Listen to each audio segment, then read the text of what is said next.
can see everybody. Hello. Jonathan's looking after the tech side of things this evening. Do you want to tell me when you want me to start, Jonathan? Should we hold on a little while longer? Yeah. Why don't you start sharing your thing and then hold it at the beginning? Yeah. Just because I can't share to Facebook when I'm sharing. Yep.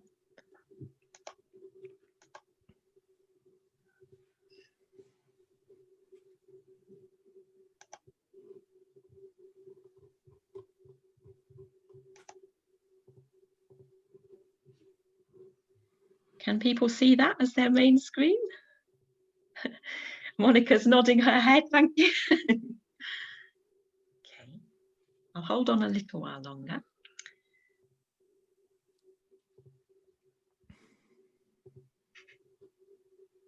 If people would like to introduce themselves in the chat section while we're waiting, that would be fine. Feel free.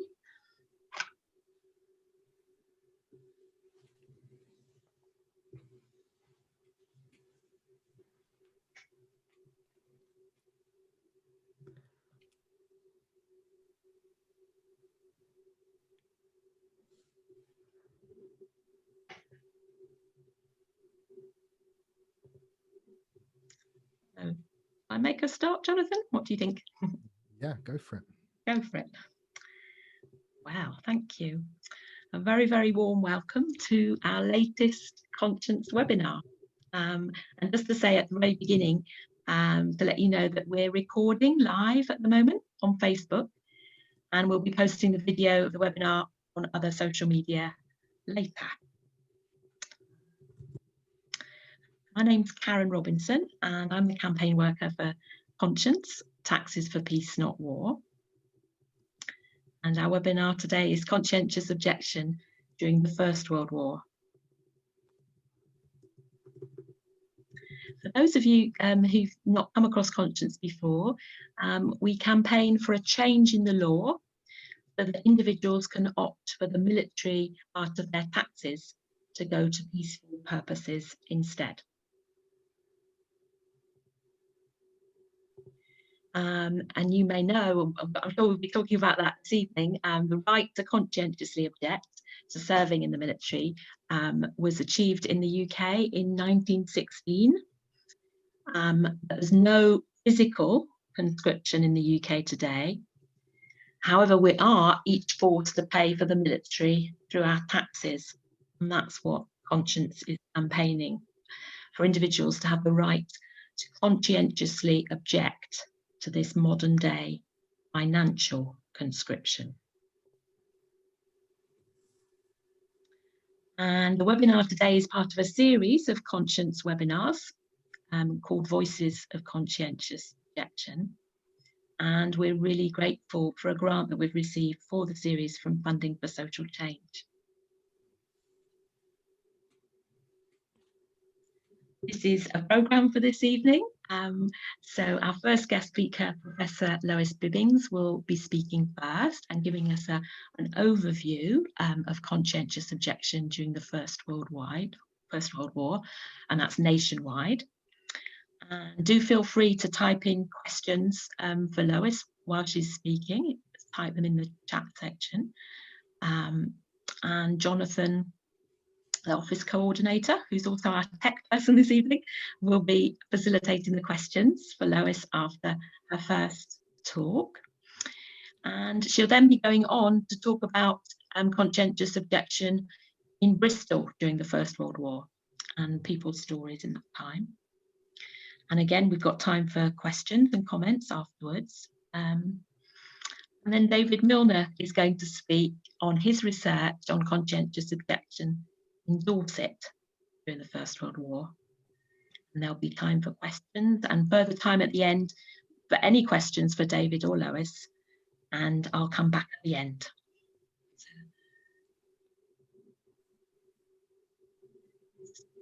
Yeah, please feel free to use the chat section at the bottom of your Zoom screen. You might like to post comments or links and indeed questions. If you'd like to ask your question live on the video, you can wave your hand. There's a facility for that down at the bottom under list of participants. And just another reminder that we are recording live.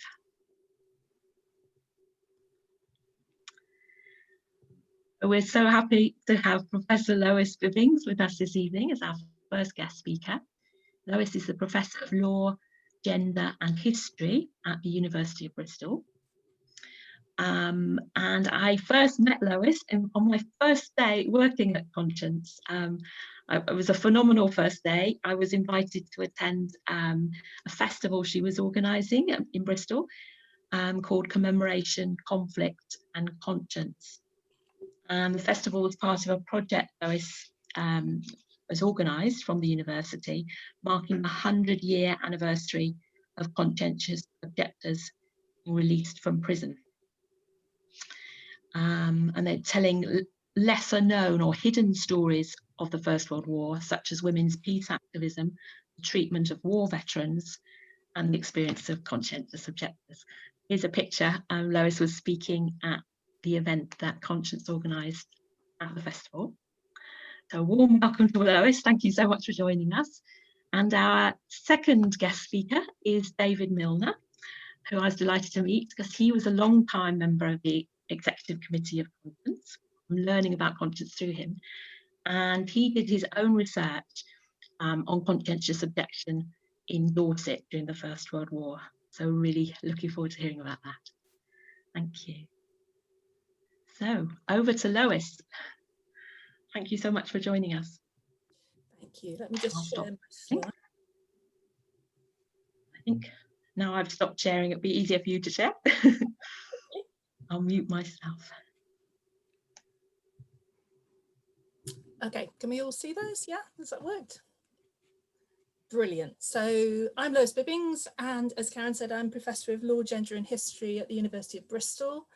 I'm also working locally as a member of 2 history groups, and some of this, what I'm going to be talking about, comes out of that work, Remembering the Real World War I and Bristol Radical History Group. And I'll be talking first of all about the national picture, and by national I mean Britain, because conscription didn't apply to the whole of the UK to Ireland. I wanted to start with a little bit of background, just to give you a sense of me. I became involved in looking at conscientious objection over 30 years ago now because of the man in the centre of that screen, my father, who was a conscientious objector to national service in the late 1940s, just after the Second World War. And there you have a sentence of his presentation to his tribunal, which was his first trip to Bristol, actually, to actually appear before the tribunal. So since then, I've written articles, given many talks over the years, and published a book on the picture in England, telling tales about men, and done local work, including the Refusing to Kill booklet on the other side of the screen there. So when the First World War started, we had by this stage a tradition of about a century of a professional army supplemented by volunteers when needed. And this was a really strong tradition, such that when the war was declared, the idea of conscription was incredibly unpopular. It was seen as something that was foreign, European, and even Prussian. And in fact, there was no need, because many men, some who were overage and some underage boys, rushed to join up in the initial days, weeks, and months. And that sort of enthusiasm, or supposed enthusiasm, by some of the population, it was guided by also unemployment, the need for work and money, so more complex than just talking about that kind of traditional narrative, was spurred on by propaganda, such as the poster we're very familiar with in the centre of that screen. As the months went on, though, it became clear that with increasing fatalities and woundings and news coming home about the realities of war, that the numbers were not sufficient in terms of the government's and the military's view. So various strategies were used to try and to work out what was going on. So in the summer of 1915, a national register was taken, a special kind of census of all the population, boys and girls, women and men, between the ages of 15 and 65. to get a sense of who wasn't in the military, who could join the military, and also who could step into the jobs they'd leave behind. So this was partly a manpower and woman power management exercise, ensuring the right people, the right men, step forward. That was followed in the autumn of 1915 by what was known as the Derby scheme.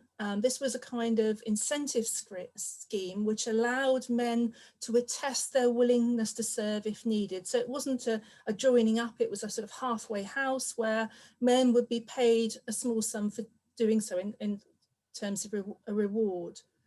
But as we approached the end of 1915, it became clear that the government was looking at conscription, and over the Christmas period, the then coalition cabinet started talking about a draft bill to put before the Houses and to become an act. And by the beginning of 1916, it was introduced, and the first of what was to be a series of military service acts passed on the 26th of January.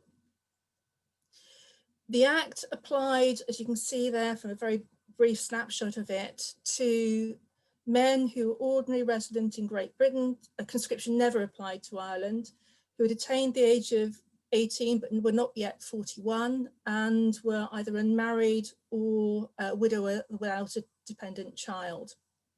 This was soon expanded to include all men in that age bracket, and subsequent acts sort of changed things slightly along the way as well, with some emergency powers introduced in the last Military Service Act in 1918.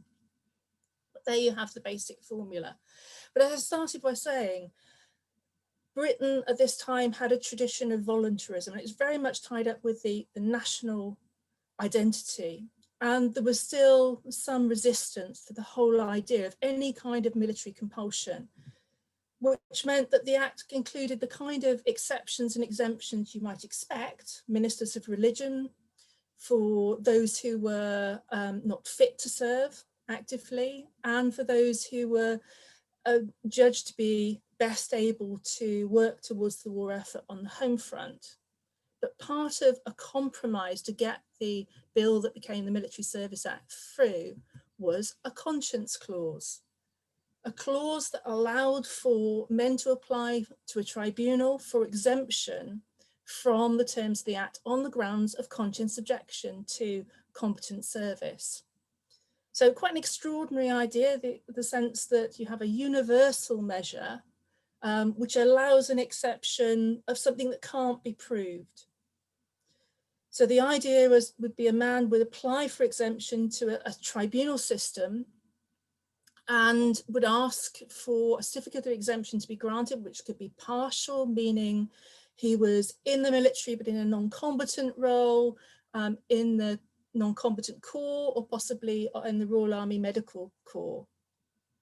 Conditional exemption meant exemption on the basis that an individual was undertaking some kind of approved work of national importance on the land, for example, in food production or munitions. Or exemption could be absolute. And a lot has been written about the record of the tribunals, particularly in relation to conscientious objectors and how sympathetic or unsympathetic they were. Certainly a mixed bag in terms of their approach. So we come to the conscientious objectors, of which there were about 20,000 as far as we know. There's no centralised record, there's no one record of who they were. They objected on religious, political and or moral grounds. And you can see a cartoon on the left of your screen from Punch in the beginning of 1916, just after the Act was passed, but before it was in force. And in the centre of the screen, two conscientious objectors fighting each other. So the first misconception, I think, to just address at this stage is just the idea that all conscientious objectors were pacifists. They were by no means all pacifists, so some absolutely were. So on the other side of the screen, there's a quote from a conscientious objector of the time, Langdon Davis. And quite a lengthy quote, but I think it illustrates the variety of positions and the complexity of the situation. So there were class war men, he says, who had no objection to killing, but it depended who they were killing. They didn't want to kill their fellow workers. So kind of idea of political objectors, socialists, but right through to anarchists. Those who would have no part, and those who would compromise in different ways in terms of what they would or wouldn't do. And it could become quite a complex decision for men, working out what they might accept, what they wouldn't accept. So some might accept working in munitions, others would shun that. Some might be prepared to replace a man to go to the front, others would find that too direct a contribution to the war effort. So the idea of complexity and not agreement between objectors in terms of the basis of their objection, but also how they would react to being called up. So that means we have to trace a trajectory in terms of what conscientious objectors did and what happened to them. So I'm going to just present a fairly straightforward, well, a fairly complex picture, but in as a straightforward way as I possibly can. So at the top of the screen, some men applied for exemption to the tribunals and obtained a level of exemption they were happy with, and so ended up in the non-combatant corps, or maybe doing some kind of alternative national work of national importance. There were those who applied for exemption and were refused, or were granted a level of exemption they weren't prepared to accept, that wasn't acceptable in terms of their consciences. And they would be arrested, tried before magistrates, fined and handed over to the military, where if they continued to refuse to obey orders, they might be punished, and some were tortured, and be court-martialed in the end, incarcerated. They were initially incarcerated in military detention centres, but then gradually moved over into the civilian prison system. And some were offered the possibility at that stage of taking part in work on what was known as the Home Office scheme, which meant they largely went to camps around the country, one of which was, for example, at Dartmoor Prison, which had been deprisoned for the war. And they do work on the land, quarrying, building walls, for example. And then there were men who applied for exemption and refused to accept what was given. And they ended up being court-martialed in the military, held in civilian prisons on sometimes repeated sentences, but refusing to cooperate, refusing to accept the Home Office scheme or to cave in. And these were the absolutists who spent their war in civilian prisons. Going towards the bottom of the screen, there were also men who went on the run, who at some point, either initially or perhaps when they were being handed over from military authorities to prison, or back from prison to the military, or when they were on the Home Office scheme, evaded the authorities and went underground. And some actually made it as far as Ireland, where there was no conscription, or to the US even. There were also COs who changed their minds and became soldiers. And there were soldiers who changed their mind and tried to become COs, a very difficult path to tread, it has to be said. So a really complex picture in terms of motivation and in terms of what men were prepared to do and what happened to them. And what I hope begins to come across there is that this was a shifting picture in terms of what the government was offering these men. There was compromise and change, particularly in terms of managing public opinion. It was important, it was felt throughout the war that conscientious objectors wouldn't be treated too leniently, but also not too harshly either, particularly religious objectors, because that might arouse sympathies for them. How were COs viewed and treated? A few images here at the top of the screen. We have maybe the more stereotypical images from Union Jack magazine, that kind of idea of cowardice, pinning a white feather on a man not in uniform, a conscientious objector. On the top right-hand side of the screen, the sort of effeminate camp image of an objector, an unmanly kind of idea of what an objector was, far from the ideal of the heroic soldier. And in the middle, a kind of idea of objector as suspicious, as being looked at as an outsider, as possibly being unpatriotic or even a German spy. At the bottom, we have very different ideas about how objectors were seen. So the image there from Micklewright is the kind of objector in prison looking at the socialist idea, so an idealized form of manliness, and the objector as heroic. And here we're looking obviously at a supporters and CO standpoint, very different one. And really important to acknowledge that COs had their supporters, had people who worked very actively with them on their behalf and led, whilst many were unable to leave for themselves, being incarcerated, for example. The most significant organisation in the period was the No Conscription Fellowship, and it produced, for example, this weekly publication, The Tribunal, which, despite state efforts to stop its publication, was published every week throughout the war. So heroism versus cowardliness, a complex sense of ideas, and a sense that COs were not by no means entirely ostracized.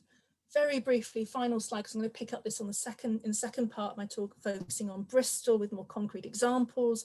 After the war, some conscious objectors thrived, and some found themselves rejected by sometimes parts of their family and their community, and found it hard to obtain jobs. And as I say, I'll give examples when I talk more specifically about the Bristol area. So there I'll leave the first part of the talk and stop sharing my screen, hopefully. Thank you very much, Lois. Thank you. That was really, really informative and really, really interesting. And I really look forward to the second part of your talk. I'd now like to invite Donald Saunders to speak. Donald kindly spoke at our last webinar focusing on the Second World War. And I believe he is willing to speak about his father's experiences being a CO in the First World War. Donald himself was a CO during the Second World War. Donald, over to you. Yes, thank you very much. Thank you to allow me again to speak at one of your meetings. Now, I knew a lot of what I'm going to read today, I didn't know until about 2016. Now, the Peace Pledge Union did some research work on conscientious objectors, and they produced an article saying the men who said no. And in that, in 2016, March 2016, I received this, and I found so much more information that I knew about my father. I knew he'd been a CEO, and I knew quite a bit of detail, but there was very much I didn't know. So I felt that probably the best was to read this particular article from the Peace Pledge Union, which was written then, which, with a few additions of personal items, and it's headed William Henry Saunders, 1888. Now, my father had worked for peace before war started, it not being prepared to kill another human being and believing that war was the wrong way to handle international conflict. He was 28 and working as a clerk when called before Radcliffe Tribunal in early 1916. Radcliffe is a cotton town near Manchester, where I was also born and brought up. And his argument for absolute exemption to the CO was unsuccessful, and he was arrested as an absentee in May. After his arrest, William was sent before a magistrate's court in Bury and was fined 40 shillings, the standard fine levied on many COs. It doesn't sound a big figure, but it was probably 2 weeks average wage for a working class person. Chartered under absentee, he was sent to Kimnall Camp in North Wales as a nominal member of the army. At Kimnall, he continued, this is information I knew nothing about until, as I say, 2016. At Kimnall, he continued to resist any attempts to force him into military service, including refusing to wear a uniform. In an action of defiance to the military authorities shared by many other COs, refusing to wear the assigned uniform indicated to both the rank and file and officers at Kimnall that William was not just a CO, but also one determined to give no concession whatever to militarism and war. Aided by our Quaker CO, James Carter, who provided support and assistance to many COs at Kimnel, William was able to make a strong and principled stand. This began a series of 6-month to 2-year prison sentences around the country after courts-martial at Kimnel Park in North Wales sentenced William to 2 years hard labour. The sentence was in Walton Prison in Liverpool, the hard labour amounting to sewing mailbags, picking ropes and other punitive tasks. Conditions in prison were bad, sleeping on hard boards for the first month, in solitary confinement with a no talking rule imposed. He was, as a CO, routinely faced with ridicule and ill treatment. When he first arrived there, he was told that he was on the next list of COs to be sent to France to face the death penalty. After 2 months in prison, William stood before the Central Tribunal in Wormwood Scrubs in order to gauge suitability for the Home Office scheme. He was judged to be a genuine CO and offered a choice: agree to strict rules of the Home Office scheme and be moved from prison to a work camp, or remain in prison. The HOS was intended to provide COs with work of national importance under the direct controls of civil authorities. Despite agreeing to move to the work camp, William remained officially in the army, albeit in Reserve Class W, and was eligible for call-up until the end of the war. The HOS camp was in Wakefield, Yorkshire. Poor conditions there were made worse by riots and attacks on COs stirred by local and national newspapers, which encouraged people to think of COs as comfortable and pampered, quite unfairly. The hostility led eventually to Wakefield camp being shut down. It was so bad.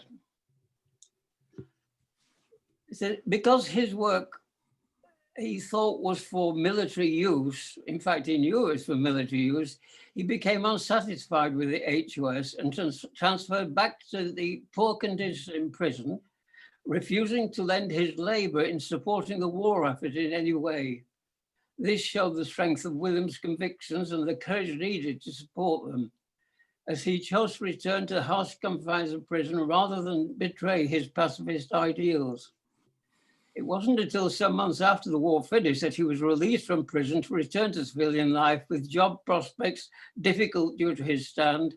Some civilian rights, including the right to vote, were withheld from COs for several years after the war ended. My mother, his fiancée, supported him during the whole of this period and suffered much indignity from local people for courting a CO. They married a few months after his release, and their peace work continued the rest of their life. Now, I'd just like to say something about my mother's life at that time, because people don't always understand what effect being a CO has on other members of the family.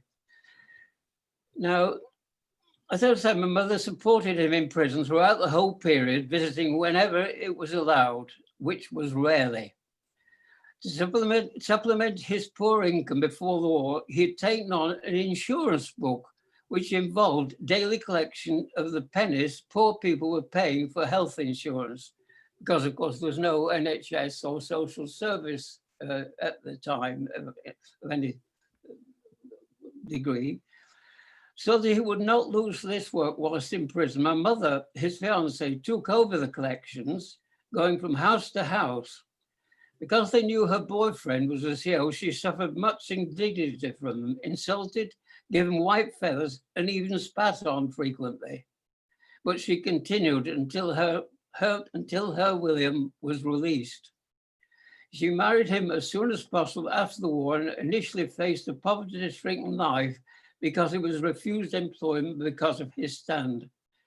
Fortunately, he was a talented pianist and obtained odd jobs such as a pianist in cinemas showing silent films at that time, entertaining and tuning pianos.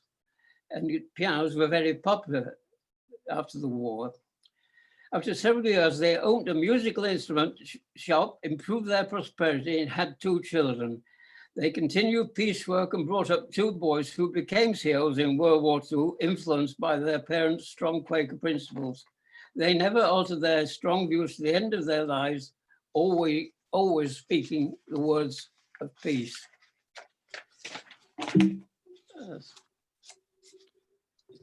So, Thank you very much, Donald. Thank you so much.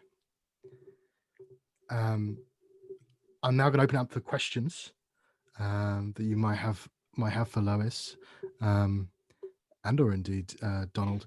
I remind you can ask them in the chat, or you will raise your hand. I think there's a function on the participants section where you can raise your hand. The first question was from Paul Steele. You did slightly touch on this, so I'm going to slightly rephrase this. How difficult would it be, or was it, for someone who changed their mind, so to speak, who was a soldier and then changed their mind? We start with that one.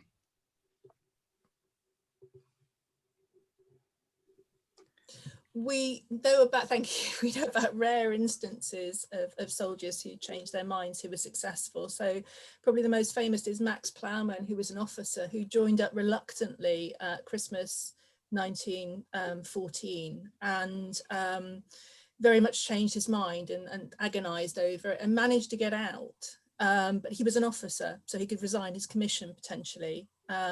Wasn't quite a clean leaving.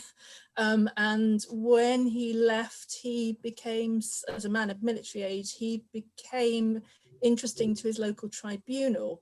And they struggled with what to do with him because the military did not exactly want him back.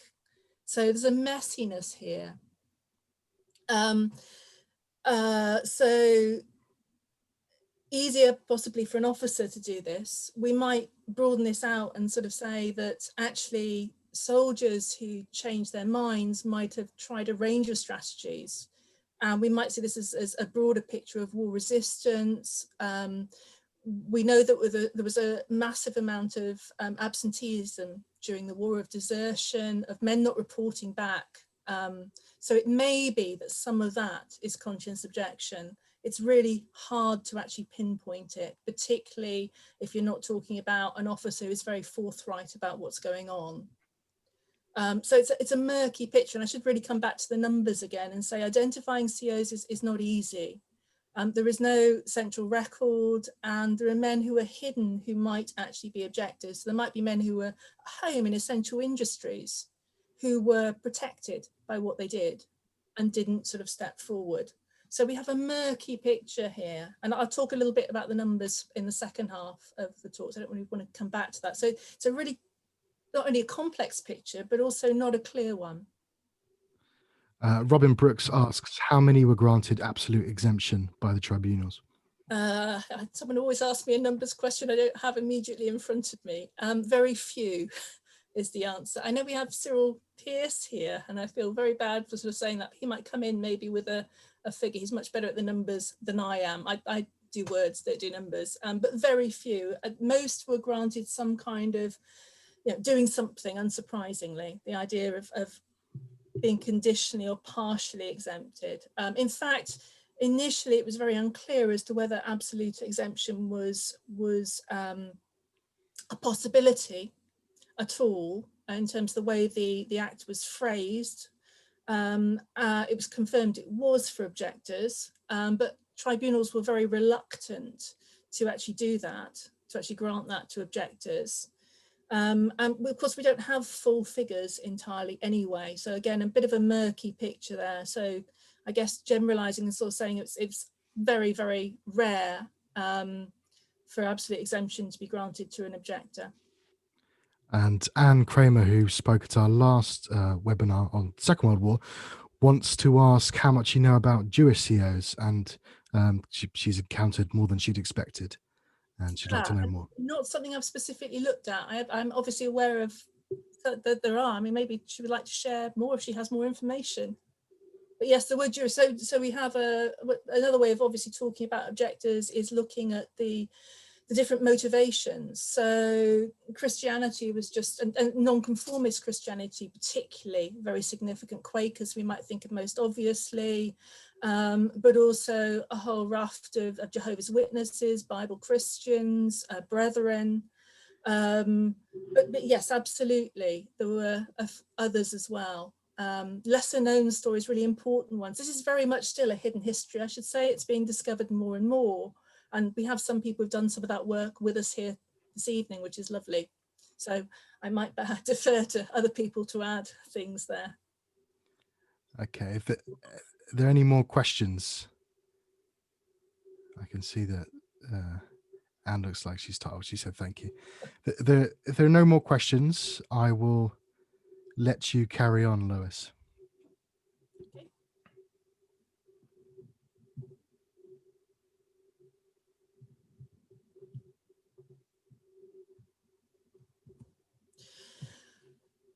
Okay, so we move to the homing into the Bristol part of my talk. And this is work done with, as I say, the local history groups, remembering the Real World War I in particular that I mentioned at the very beginning.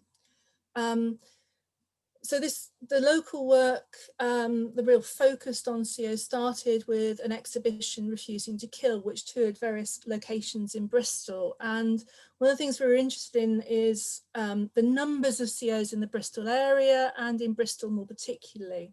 So in terms of statistics, I've sort of suggested it's quite murky, but thanks to the Pierce Register of British World War I Conscientious Objectors, compiled by Cyril Pierce with help from individuals and groups researching the subject around the country and trying to bring forward this lesser known history of the First World War. And his book, Communities of Resistance, kind of displays some of the findings of that register. It's a database. So we started our work using the database as it then was several years ago, with the idea of looking at Bristol and surrounding area. So North Somerset, South Gloucester, Somerset, Gloucestershire and Baines. We started with the idea of about 350 COs in our area.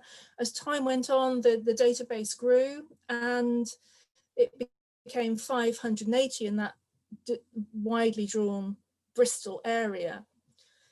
But what has transpired, subsequently focusing on the city with particularly Cyril Pierce's research, is that Bristol was, in his words, special. It was a hotspot as a city, as it was defined in World War I. It was special because of both numbers and his Conscientious Objection Index. So in terms of numbers, 427 COs, which places Bristol third in terms of cities behind London and Birmingham. The CO index is a rough calculation by Pierce of the number of COs per 1,000 eligible men. So it uses the 1911 census to calculate in a particular local authority the number of eligible men within the conscription age, and then compares the number of COs that have been counted by this gradual discovery process with no central single record of COs. So Bristol becomes special in terms of both numbers and the CO index as a city. And both Cyril and our own work has sort of identified clusters within Bristol, within the Bedminster area, within the Redfield St George area, Bishopston and neighbouring Horfield. And we've begun to investigate them as a group and with others around the city. Particular work has been done on Bedminster. What we did more generally was we investigated Bristol COs, and we worked largely with descendants. We investigated some key people in terms of Bristol or men COs with a Bristol link, if you like, with their descendants, but also key figures locally and key supporters locally. So I just want to give us a snapshot of this to give a sense of that variety of motivation and of the journey through the war and what happened subsequently. So Walter Ailes on the left-hand side of the screen was an independent Labour Party man, a trade unionist, a congregational minister, and a local councillor in Bristol. So his probably the most famous Bristol conscious objector. He was also a founder member of that organisation I talked about in the first half of my talk, the No Conscription Fellowship. Early on in the war, he was prosecuted for publishing a leaflet opposing conscription, repeal the act. He was also appeared before a local tribunal, was rejected, was picked up, arrested, handed over the military, and became an absolutist objector. So spent the remainder of the war in a prison cell, suffering the sort of systems we've heard talked about, the rule of silence, those kind of things. After the war, however, his path is not what you might expect. He is released in 1919 and becomes elected as a councillor in Bristol again. So far from being rejected by the electorate, the view seems to be rather different. And then a few years later in the 1920s, he becomes a Bristol MP. Next to him, Paul Sturge in a uniform, but not a military uniform. Paul was a local Quaker. At the beginning of the war, he joined the Friends Ambulance Unit, so a Quaker organisation, medical organisation, and served on the Western Front as part of that when conscription was introduced. As many Quaker Friends Ambulance Unit members felt, he was rather uncomfortable with assisting the military and also thinking what was happening back at home in terms of the treatment of objectors. So he changed tact and went into humanitarian work for the Friends and continued in that humanitarian vein in the voluntary sector after the war. Alfred James was a Mason, a trade unionist, an atheist, and he was an absolutist in prison. He came out and continued in that trade union work. Our central image of three men we used locally to publicise the research we've done, different activities we've run, because it's rather misleading. These are the Whiteford brothers. And we have Graham in the full military uniform with the ammo belt from shoulder to waist there, who was in the army. In the middle, we have Hubert, who is in well, it's not actually a prison uniform, it's meant to look like a prison uniform. He was an absolutist conscience objector. And the other side of the photo, Wilfred Whiteford was a conscience objector as well, but one who served in the non-combatant corps. So no ammunition. Frank Merrick was born in Bristol, but actually by the time war was declared was a professor of music at Manchester. He was a vegetarian, a keen supporter of women's suffrage, and a humanitarian. And he was an absolutist during the war, spent his war in prison. He emerged very much in demand from Manchester, professor of music again, and became a very prominent composer, well-known composer.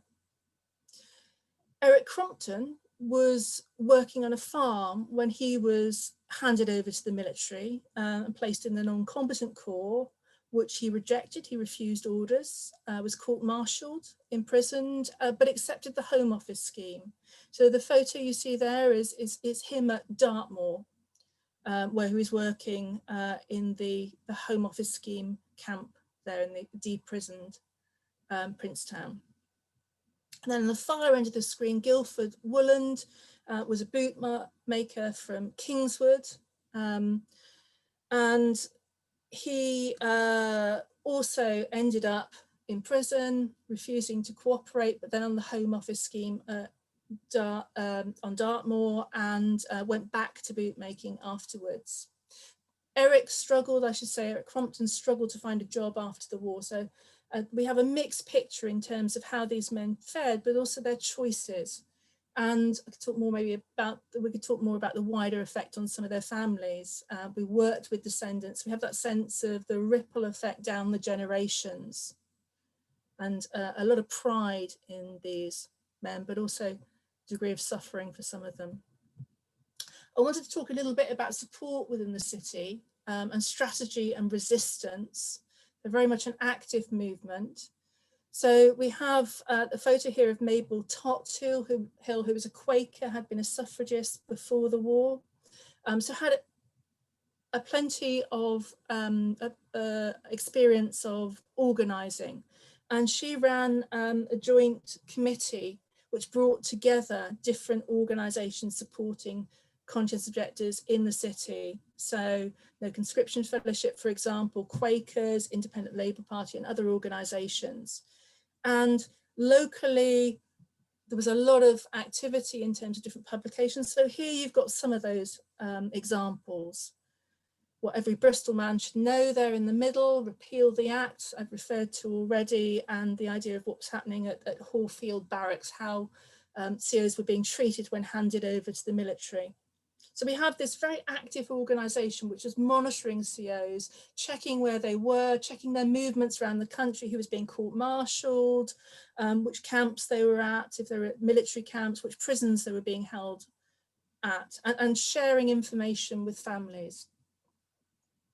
We also have, just coming back to the idea of COs who are on the run and hiding, two really key stories locally reported in the press, that of George Barker and Elizabeth Hutchinson, both of whom were tried and convicted and sentenced for harbouring objectors, harbouring men who were going underground. George Barker in a well or hole or cave, different descriptions, underneath his bicycle shop in the Bedminster area of Bristol, and Elizabeth Hutchinson of the Redland area of Bristol, hiding or employing COs outside the city.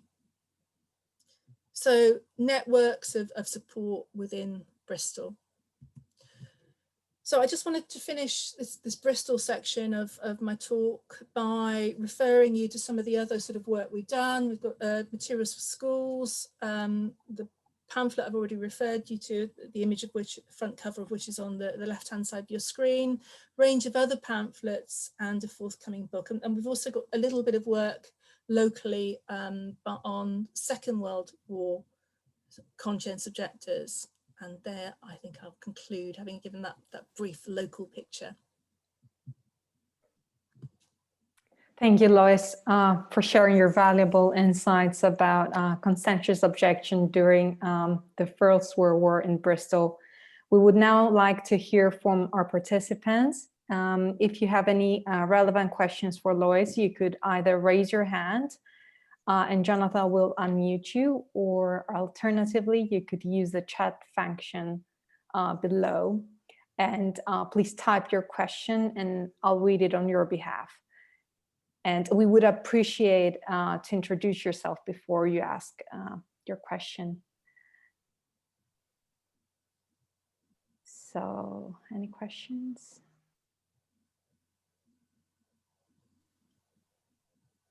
Christopher Arnold, if you can please, Jonathan can please unmute. Yeah, it's not so much a question. I'm a Quaker. My father was in the FAU in the Second World War, the Friends Ambulance Unit, and I myself served a prison sentence in 73, 74 as a prisoner of conscience. So that's my background. But there are records. There's a thing called Meeting for Sufferings in the Quakers that happens regularly. It happens at Friends' House now, it continues. But it was taking sufferings of friends and those conscientious objectors that were imprisoned and in other ways suffering during the First World War. Those records are kept at Friends' House in Euston Road in London of all those Quakers that were conscientious objectors, including those sentenced to the pit, which you'll know about was a unique punishment for conscientious objectors in prisons where you did solitary confinement in a pit in the yard. But just that piece of information that Friends' House holds those records of Quaker conscientious objectors during the First and the Second World War. That's all. Yeah, thank you. I mean, Quaker's really key, and the records at Friends' House more generally are just fantastic, aren't they? Amazing. But yeah, that maybe I didn't highlight, I sort of mentioned the torture in the military, but certainly in the early days of conscription, when COs were just handed over to the military, and the military really didn't know what to do with them. There were some quite bizarre treatments along with which would amount to torture, absolutely, I think, along with punishments, of course, that ordinary soldiers experienced at the time as well. David Milner would like to have a question.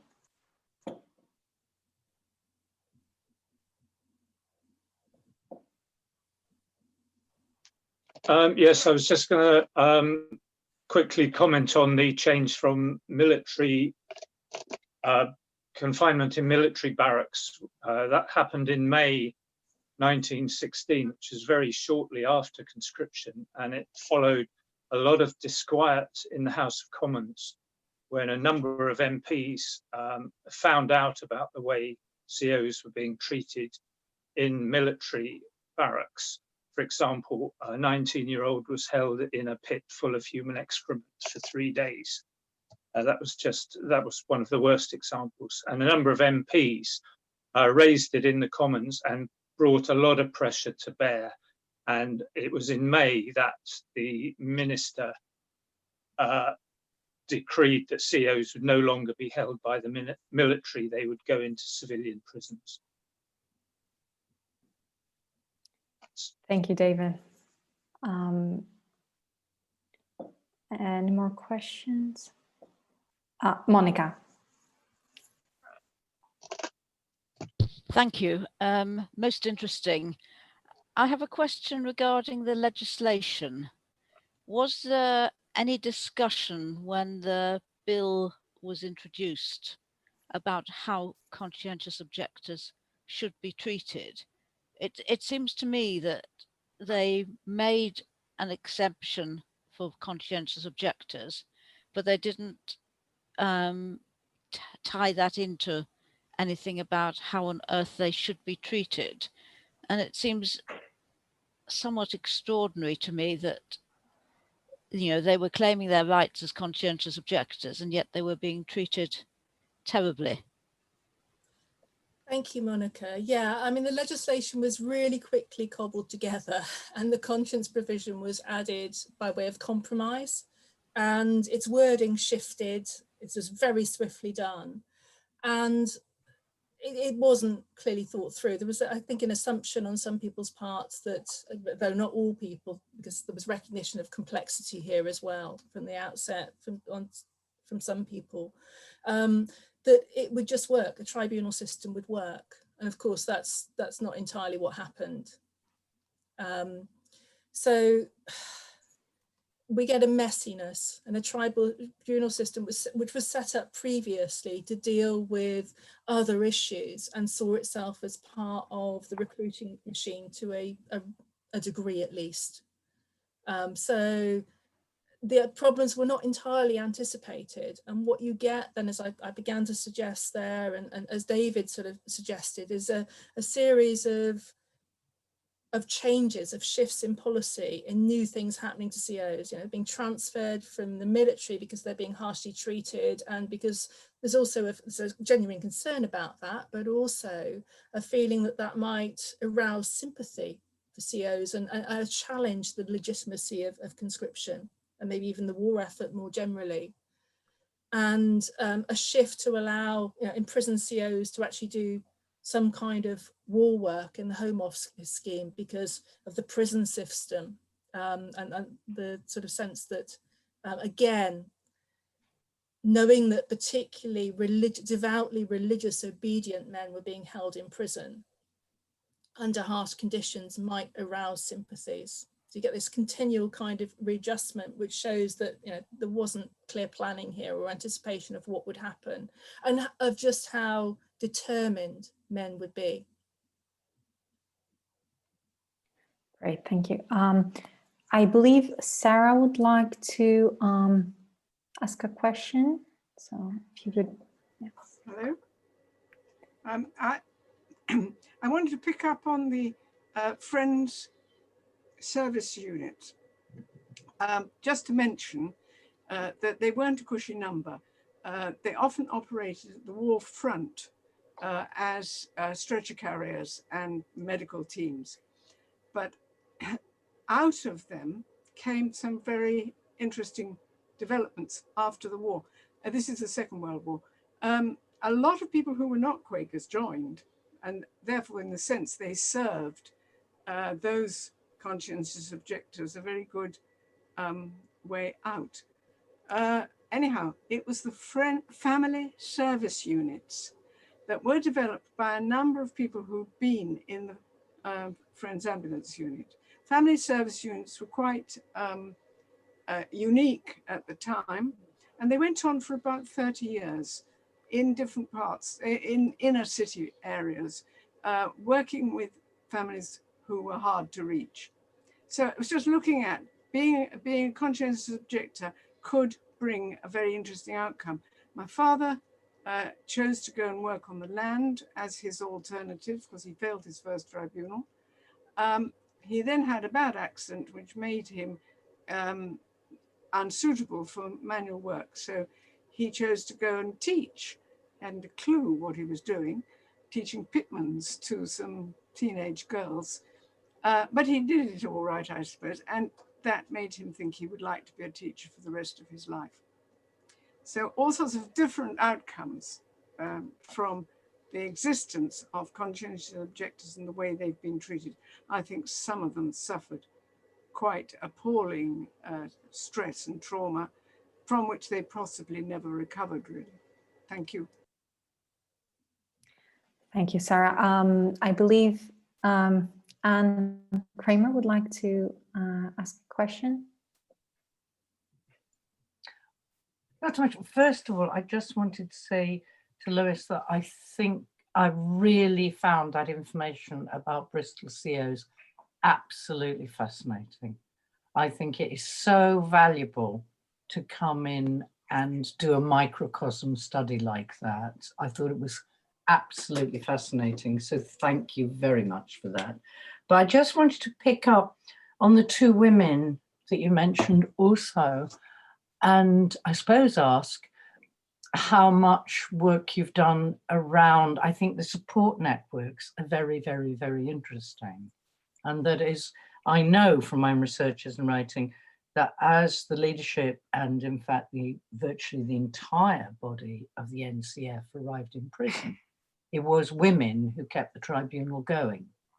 And many of them, it's argued, had learnt their strategies from having been involved in the women's suffrage campaign before the war, and were very adept at avoiding the police.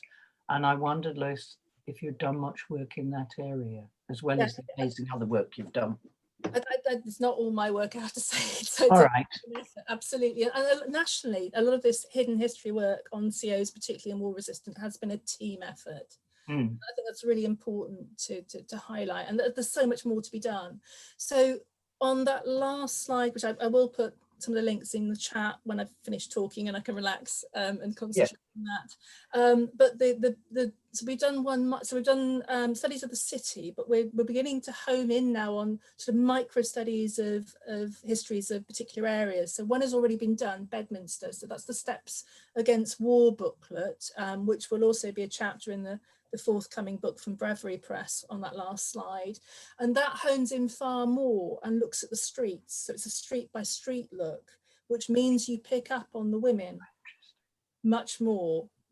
And yes, you can see the relationships, and this is obviously history from below. So some of these relate, and it's also illegal activities to some extent potentially at the time. So it's hidden in multiple ways, but you can trace links, and certainly working with the community, then you can discover records that are in private hands, or stories lead you somewhere beyond the archive.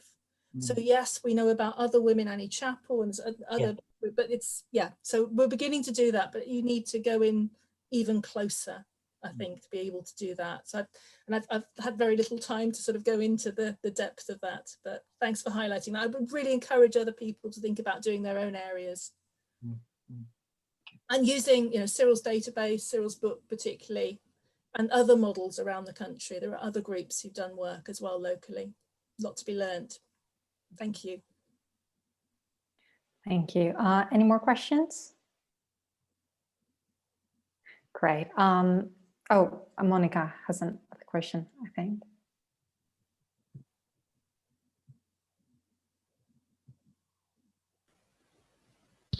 Can you hear me? Yes. I was wondering where the sort of central repository of information, particularly on First World War COs, is, because it would be a shame if the work of people in local communities wasn't shared across the whole community of people interested in conscientious objection. I think this is maybe particularly important with the First World War, because it's longer ago and the people who have the information and the letters from their grandparents or whatever may not know what to do with the information. And I think it would be good if it was saved for posterity. So is there some sort of national archive? Is there an organization taking the lead on making sure the stories are safeguarded? So there is no one place, as you might imagine. So we might think about the Peace Pledge Union, which has its own sort of records and archive.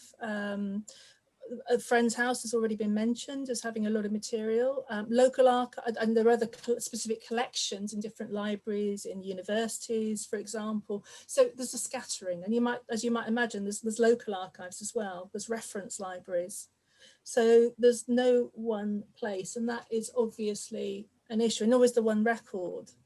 So it's been very much, and it continues to be, a process of investigation and encouraging people, of course, to donate their family papers to someone, at least, so it remains for the future. Great, thank you. Thank you all for your questions, and to our speaker, Lois, for providing her intensive answers. From David Milner, who has been a Conscious is Valuable supporter for quite a long time. David is also a writer, and we are very lucky to have him tonight. He will be presenting his research on conscientious objection in Dorset during the First World War. David. Okay, thank you very much. First of all, I'll pick up on that last point. The Imperial War Museum will take material on conscientious objection. They're very happy to do that as well. They've got a very large collection. Okay, Dorset. This is where I live. I got into this because there was a project in Dorchester to commemorate the end of the war in 1918, and Dorchester was a major military base with a barracks and a lot of parade grounds and training facilities. And it struck me that it would be nice to actually look at conscientious objectors as part of the project to commemorate the end of the war.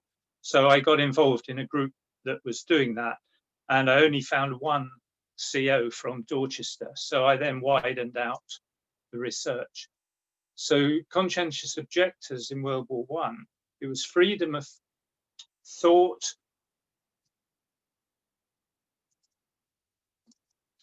conscience, or religion. Very wide base. Okay, John. Next slide. Okay, these are just a few statements from some of the Dorset COs. I won't read them all out. Most of the ones I came across were religious based, very often scripture, but not necessarily. There are two statements there, one from a Wesleyan Methodist: all human life is sacred.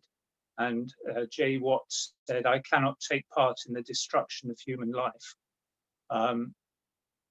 So there's a whole lot. Just a simple Christian, grounds of scripture. And I quite liked A. Kersley. I'm conscious of being held under the influence of a mighty spirit force, and the cutting of these anchor lines would seal my soul to their governance. Very, very powerful statements. Little bit about the military service tribunals, which Lois has touched on. In Dorset, there are quite a lot of them. One of the difficulties with researching COs is that all the records from the military service tribunals were destroyed in 1921 by order of the government, apart from 2. So we don't have the military service tribunal records. I got this information from going through the local newspaper.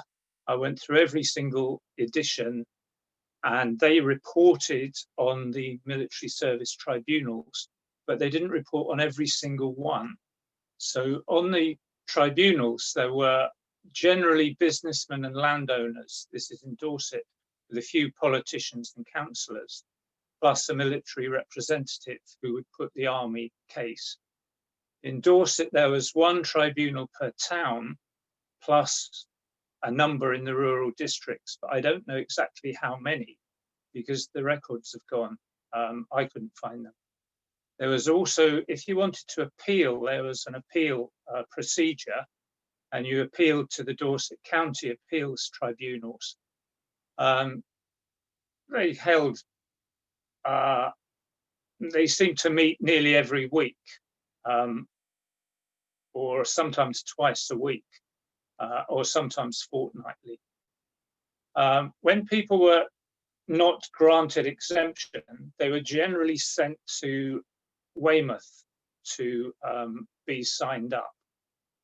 And here's 1 or 2 examples of them. This is George Stevens Abbott, partner in the Bridport building firm. He was very typical. When he failed to report to the barracks, he was arrested. He was sentenced in the magistrates' court and fined. He was told to go to the 3rd Battalion of Dorset Regiment. He refused to put a uniform on, and that was a key thing. The COs who refused were told to put a uniform on. That refusal was failure to obey an order, and that was a court-martial.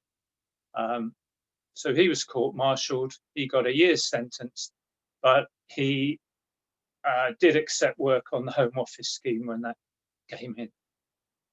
I found some grounds for appeal, and these are a couple of typical ones. W. Rose, he was the only one left out of 6. That was 6 employees, and his employer couldn't replace him. T. Whiteman said, if you take my employee, I will have to close 2 shops and I won't have a carpenter for my farm. So the grounds for appeal were generally made not only by the person claiming exemption, but also by employers and also by family members. Several mothers were recorded in the newspaper. An interesting quote from the Army representative at the Appeals Tribunal on COs: they gave more trouble than 10 ordinary fellows. Thank you. Next slide, please. Okay, these are just 3 points. They're kind of random because the only information was whatever the newspaper chose to report. I didn't make records of these, and I wish I had, so I might go back sometime, but there were some verbatim reports from the journalist who just had tribunal members joking about the people in front of them, joking about how they would be perfectly good in the army, or how they didn't have the intelligence to realize they had to go into the army, that kind of thing.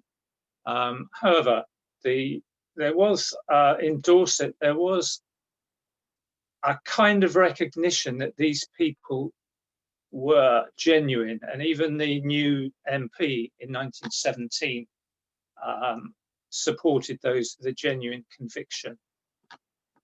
Again, one interesting thing in August, what you could do, you could find a substitute to go for you, and that was allowed. I don't know whether that applied in the rest of the country, but in Dorset, you could get a substitute.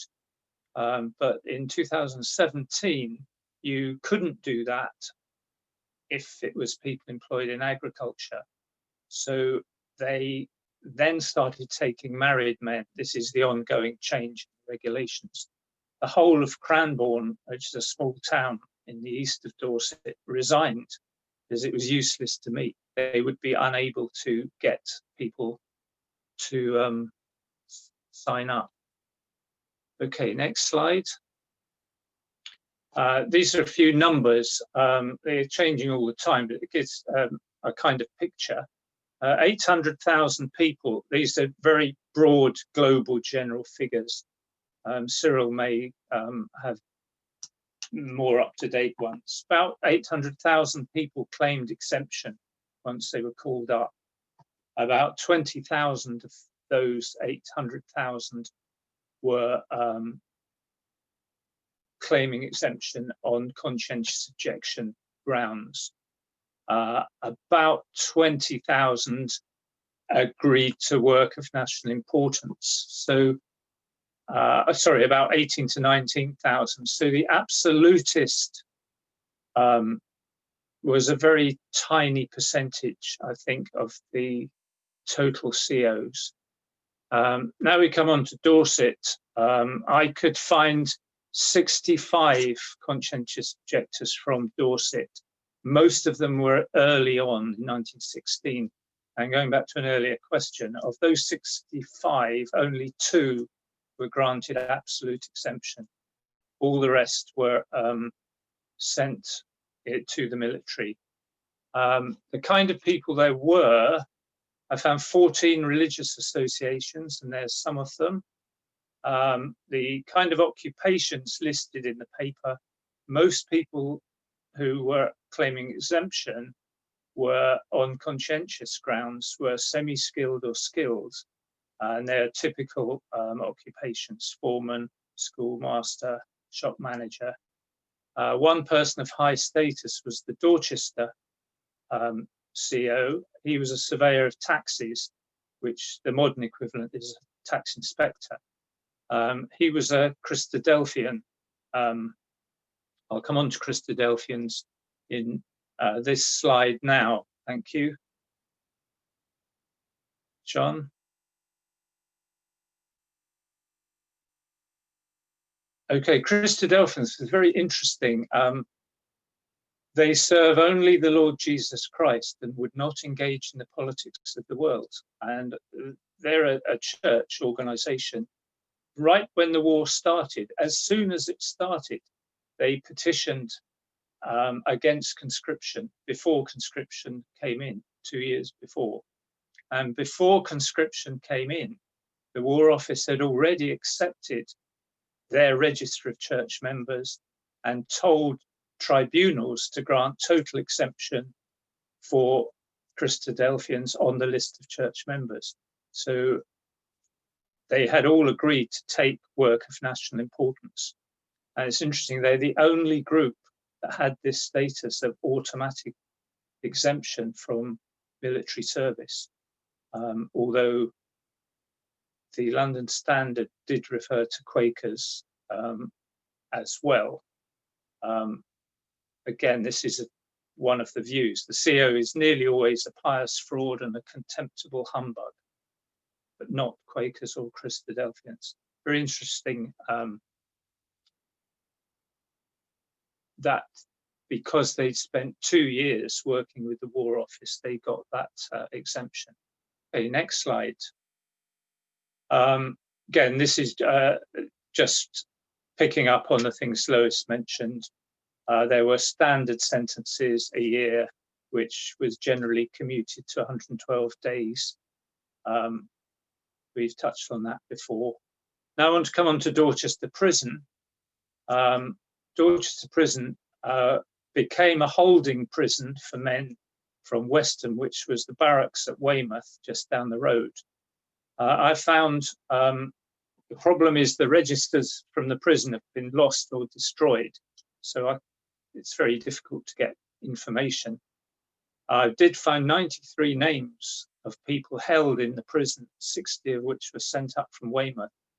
Generally, they only stayed a very short time, but some stayed a long time. Nearly all the people from March 1916 onwards in the prison were COs, apart from some inebriates, which had their own little section. And generally there was between 20 and 80 prisoners in there. They had an Esperanto magazine, which is very interesting. I couldn't find any outstanding copies of it, but it obviously was very highly regarded. That picture on the left hand is one of the cells in the prison. It gives an idea of what it would have been like to have had to stay there. Okay, next slide. I did find the visiting committee book. Every prison had a visiting committee, and somebody went into Dorchester prison every week, sometimes twice a week. In the complaints section, there were very, very few complaints. And these were the main complaints about food, which wasn't enough, and being cold at night. All the entrants that said they were cold at night, the next week, it always said they were given an extra blanket.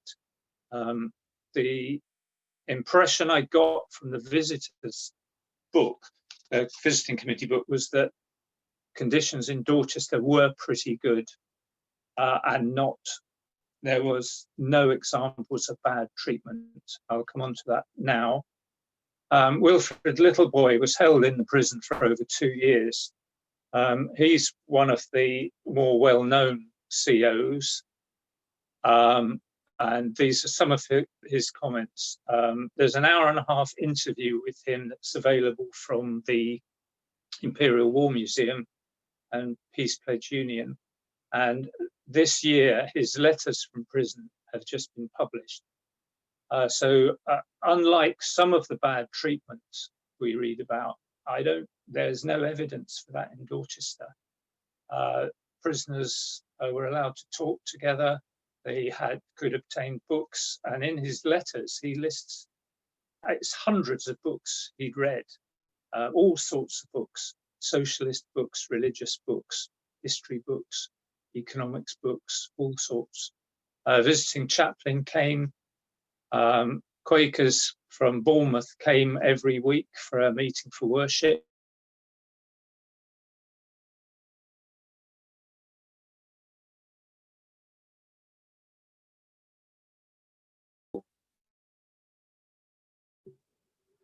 Oh dear, I think we've lost David very briefly.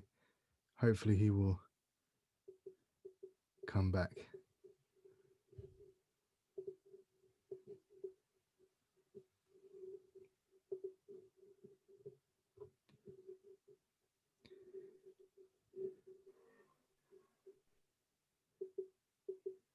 Can you hear us, David?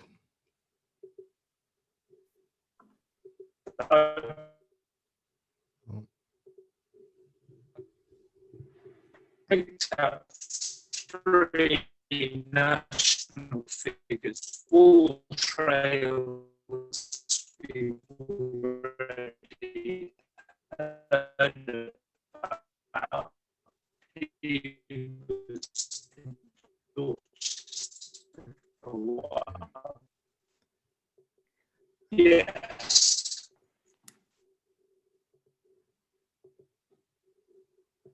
No, he's gone again.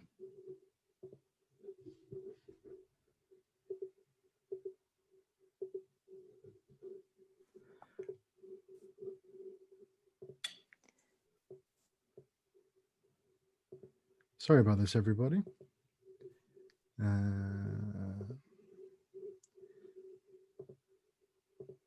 Has he dropped off the call completely? No, he hasn't.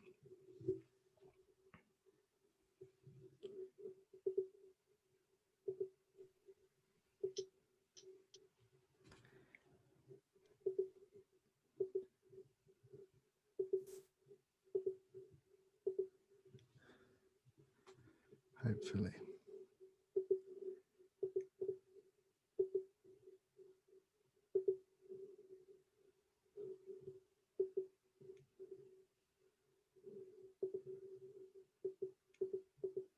I'm not sure. If you've got any questions, please do.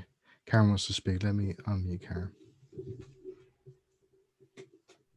I had a question for Lois, if you're happy, Lois.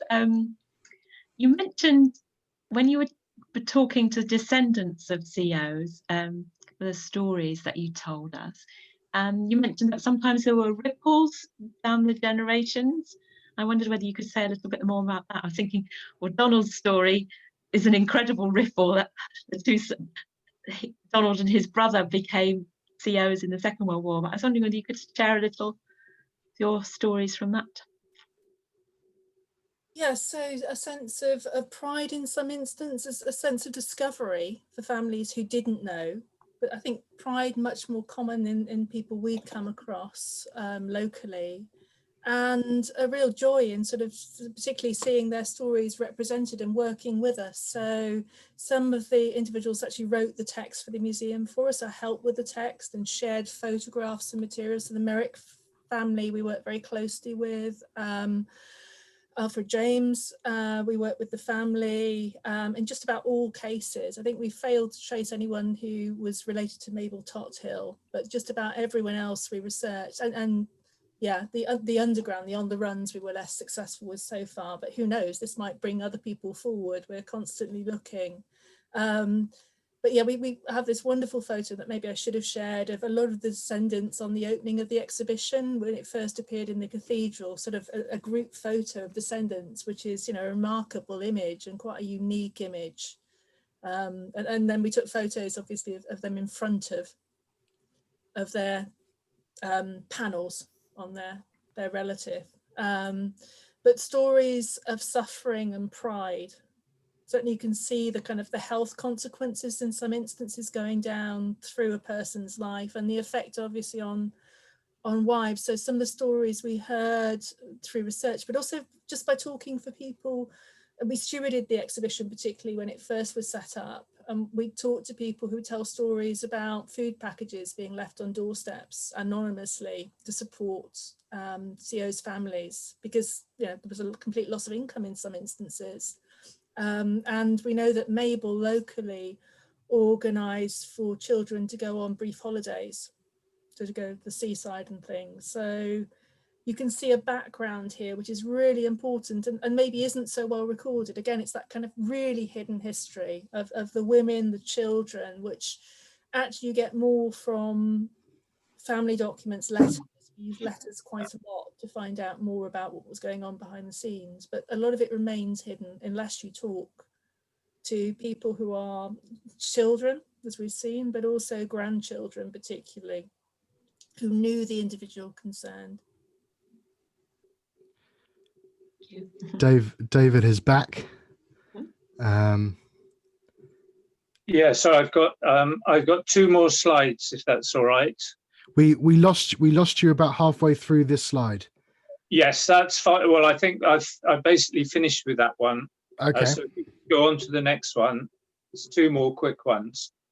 Okay, these are just some facts about the end of the war and the end of conscription, including a very good pub quiz. When did World War I finish? It was 1921. Was the official cessation of hostilities, and COs were denied the right to vote till 5 years, 1926. But again, I think it's indicative. There were some bad stories, but that right to vote denial wasn't generally enforced. And we've already seen the Walter Ailes being elected as a councillor and indeed as an MP during that period. Okay, the final slide now. Okay, Dorset was quite a major place for people from all over the UK to be sent. 25% of the 2,000 odd absolutists were held in Dorchester prison at some point, even for a day. Dorset tried to see how Dorset compared with the rest of the country. The applicants to tribunals was in line with other places throughout Britain. That's people applying for exemption, family or business hardship, but virtually all the applications were refused. There were virtually none where the reported that the tribunal accepted the application. Quite a lot were granted leave, so they were said, yes, you must serve, but you've got 3 months to sort out your affairs or whatever. And they often accepted a substitute. However, Dorset was very different. There were 65 I found. On a population pro rata figure, it would have been double that. And for the absolutists, there would have been at least double the 2 I found, maybe as many as 70. Dorset's a very rural area in 1916. They had a number of military bases, the prototype Air Force, the Army and the Navy. It had a semi-feudal agricultural system with landed estates, and people would have been generally conservative and not want to upset their landlord or their employer. Anyway, that concludes the bits and pieces I've got in this short presentation. I hope it's been interesting. Thank you very much, David. Thank you, and apologies, everyone. And thank you, David, for coming back. Does anyone have any questions for David? As we previously said, you can write them out in the chat. You can raise your hand.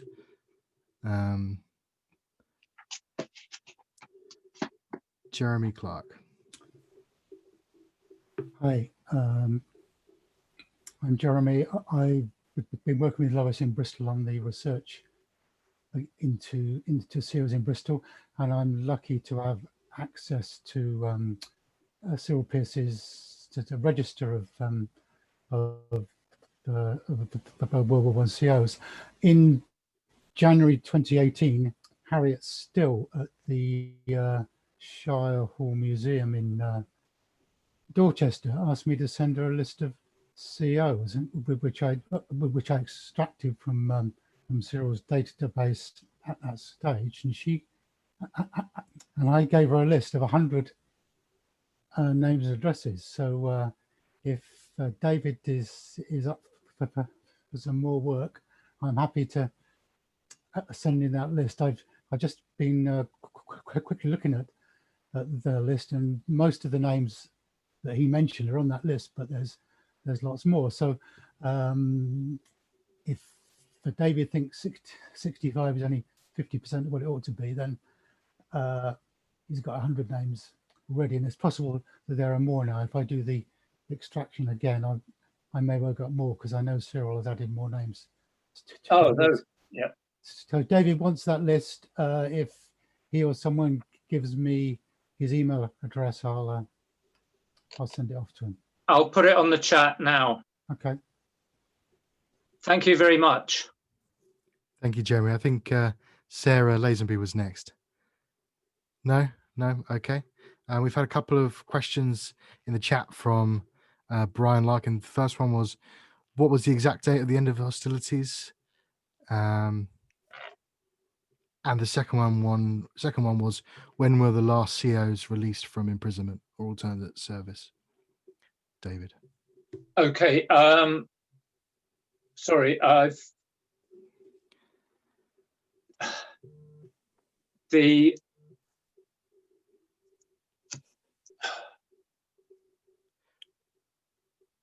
the last COs were released in August 1919. This is nationally, and I'm not sure of the 1921 date. I mean, it was a technicality because they were still technically at war with a number of different places. I'm just trying to look that up now. But it was sometime in 1921.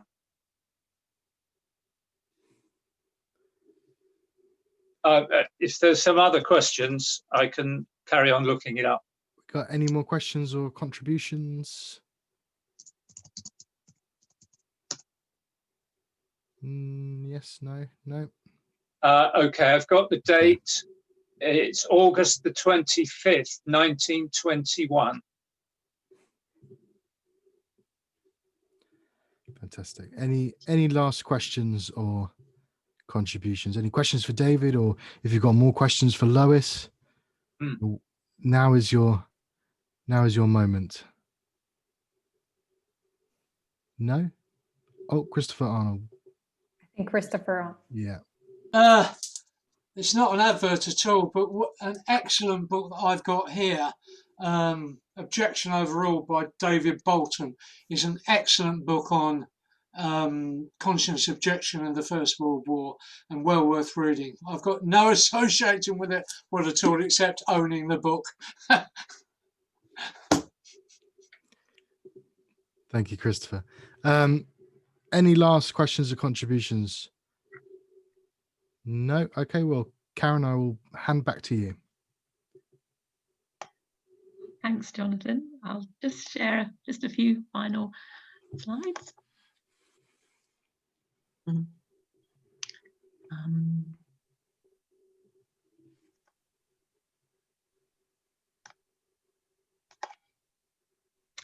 Just to say that thank you, a huge thank you to our two speakers, a huge thank you to everybody who joined us. It was absolutely fascinating.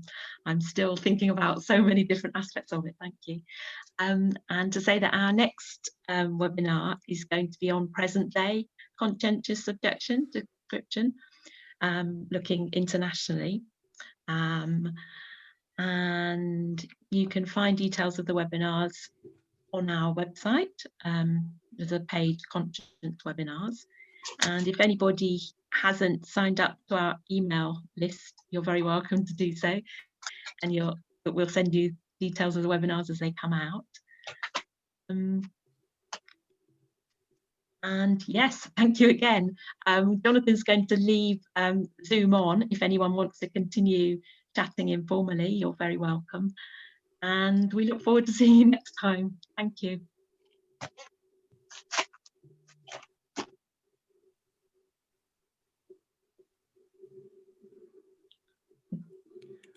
I will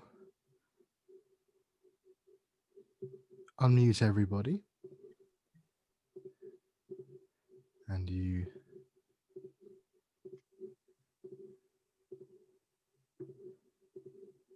wish there's a way I could do this physically. Donald's going to say. Yes, I would just like to say something about Anne Kramer's, who was on the program last time with me.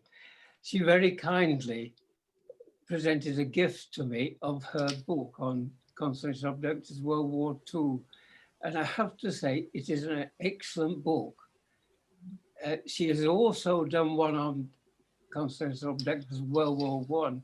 Now, I think I'd like to compliment her, and presumably, I'm certainly not asking for another gift, but I'd like to advertise the fact that she's such a good writer. You get so much information from her books.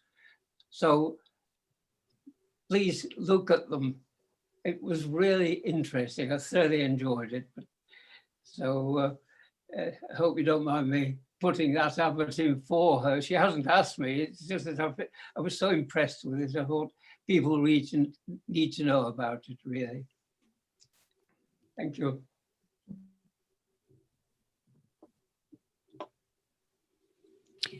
Karen, I thought I would like to be an opportunity to tell people that Conscience is hoping to put together some educational resources following these webinars, not specifically for schools, because that's a rather specialist area of work, but for the general public, because I think there's an awful lot of information that people should know that they don't. And I'm hoping that as part of this, we'll be able to compile some bibliographies of recommended reading, because it seems to me that there's a lot of stuff around that I wasn't aware of, and being able to have a a reading list, a bibliography that people can download from the Conscience website, I think would be a useful thing. And I'm hoping that when our education project starts compiling resources, that's the sort of thing that we'll be able to do.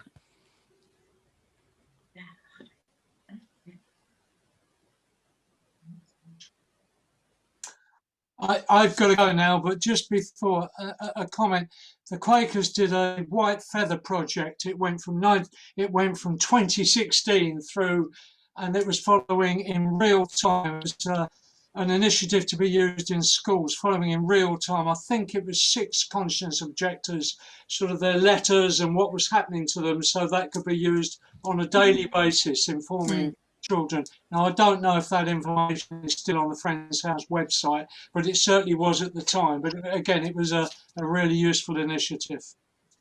I've got to go. I've got another Zoom meeting that I'm already late for. So thank you very much indeed.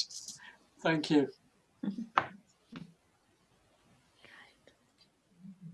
I've got another meeting as well.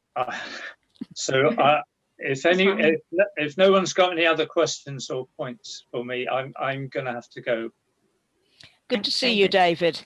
Okay, lovely to see you. Yes, it's been a really lovely, really nice time, and I've learned a lot. Very good, lovely. Thank you then. So I'm going to say cheerio. Bye, David. Bye, David. Bye. Bye, David.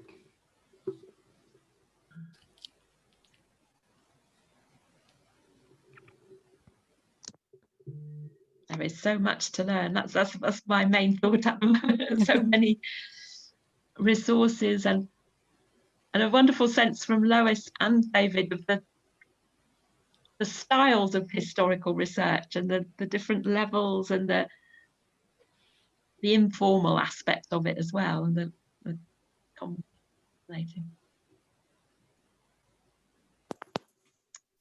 Wow. Shall we take it? Oh, Paul's going to say goodbye, I think, or saying something. I think it's probably time to close.